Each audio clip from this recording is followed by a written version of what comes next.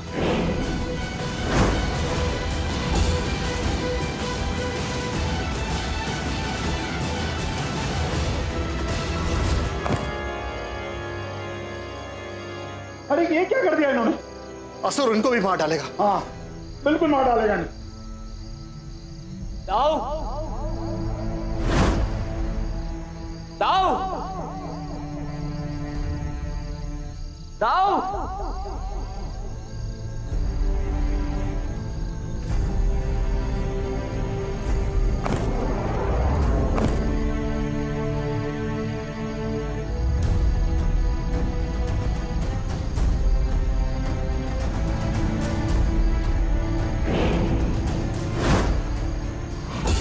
आपके भाई मिले क्या अंदर? जिसका डर था वही हो गया। ये आपका सौभाग्य कि आप बच गए। अच्छा इसी में होगा कि आप घर चले जाओ। मैं डर कर भागने वालों में से नहीं हूं।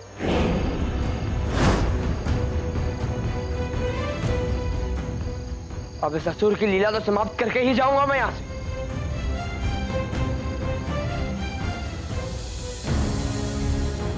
और आधी रात को जब तूफान आया और धरती हिली, तभी हम समझ गए थे कि कुछ अनर्थ होने वाला है। और अंत में वो धुर्तासुर बड़े भाई को लेकर चला ही गया। मैंने कहा था ना, वो असुर किसी को नहीं छोड़ेगा। वो बंजर भूमि किसी काम की नहीं है। देख लिया ना आप सबने।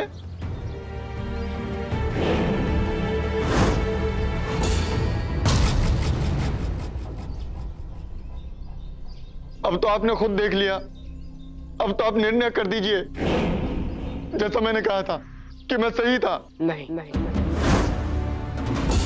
मुझे एक और दिन दीजिए, मैं सत्य का पता लगा के रहूंगा। किंतु इसके लिए मुझे कुछ लोग चाहिए। कौन आएगा मेरे साथ?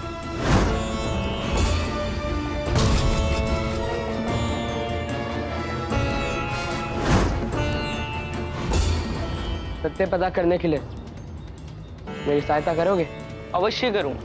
बताइए क्या करना है? चलो मेरे साथ, सब बताता हूं।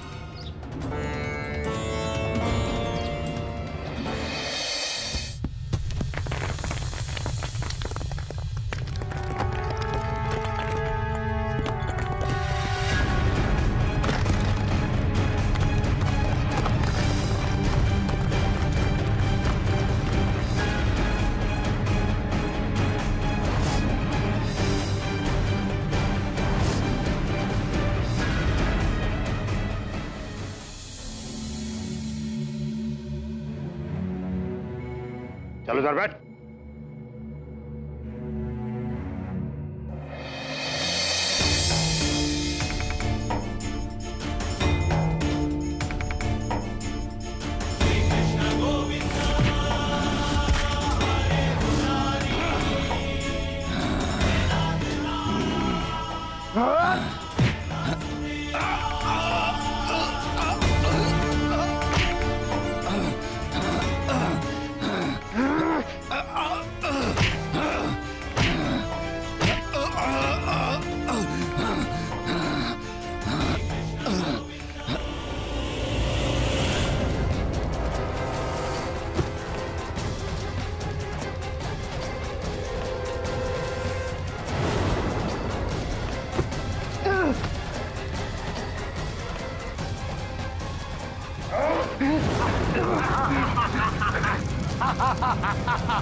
उसके पैरों के निशान भी नहीं दिख रहे यहाँ पे। खोजते रहो काना, कोई ना कोई निशानी तो जरूर मिलेगी।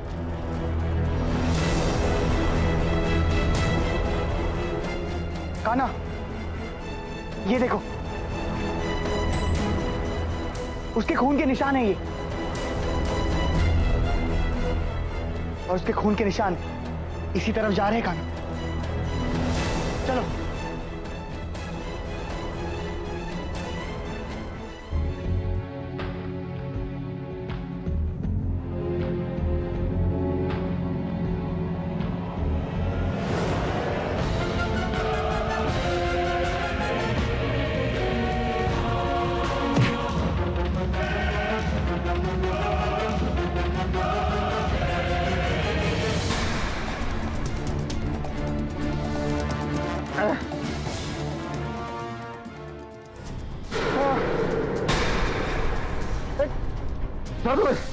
मुखिया जी, ये सब आपका किया जा रहा है?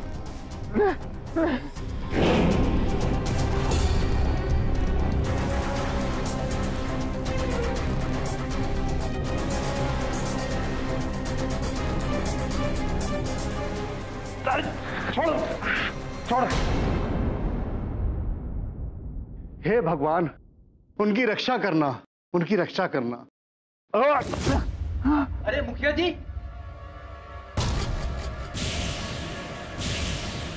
मुखिया जी, बताइए सबको सत्य क्या है?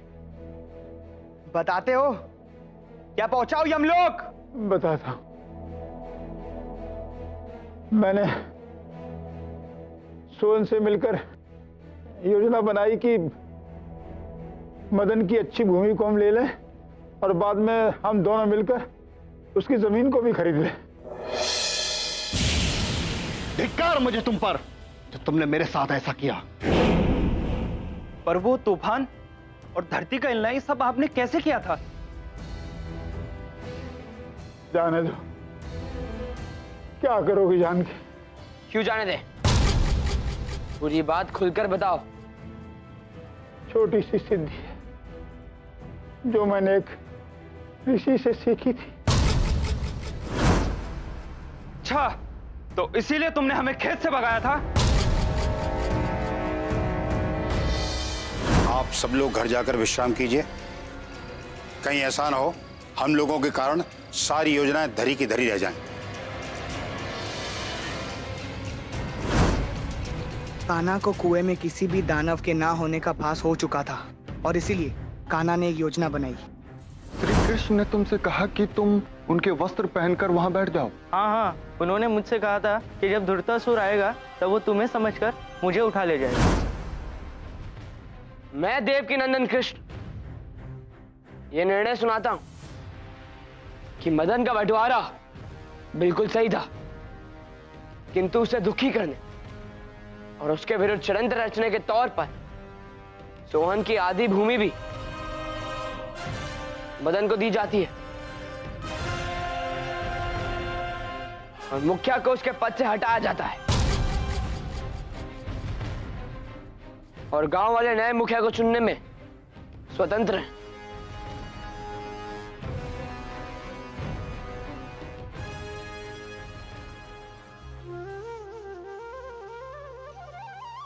धन्यवाद सरपंच जी। उठो। लोभ सदा मनुष्य को नीचे गिराता है। दूसरों की संपत्ति देखकर लोग जलते हैं और लोभ में पड़ जाते हैं, परंतु लोभ से कभी भी कुछ प्राप्त नहीं होता। सबसे बड़ा धन होता है संतोष। यदि ये मिल जाए तो सारे धन छोटे छोटे लगते हैं।